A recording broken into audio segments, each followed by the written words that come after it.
কাশফুল। সাদা রঙের কাশফুলের মনোমুগ্ধকর এই দৃশ্য পিরোজপুরের কোথায় দেখা যায় জানলে অবশ্যই কমেন্টে জানাবেন। কাশফুল সাধারণত শরৎকালে দেখা যায়, বাংলা ভাদ্র ও আশ্বিন মাসে এবং ইংরেজি সেপ্টেম্বর ও অক্টোবর মাস জুড়ে সাদা রঙের কাশফুলের মনোমুগ্ধকর দৃশ্য দেখা যায়।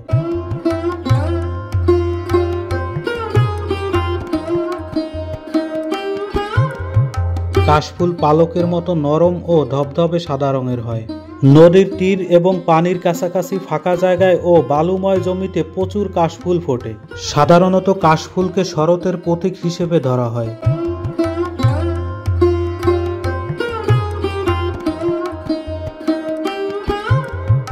যারা পিরোজপুরে আছেন তারা এই সুন্দর প্রাকৃতিক পরিবেশ দেখতে চলে আসতে পারেন। পিরোজপুর মডেল মসজিদের পাশেই দেখা যায় কাশফুলের দোল খাওয়া এই মনোমুগ্ধকর দৃশ্য।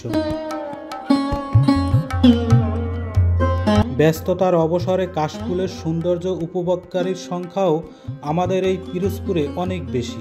ভিডিও ভালো লাগলে লাইক কমেন্টের পাশাপাশি এই ধরনের ভিডিও পেতে ফেসবুক পেজটি ফলো দিয়ে রাখুন। সম্পূর্ণ ভিডিওর সাথে থাকার জন্য অসংখ্য ধন্যবাদ।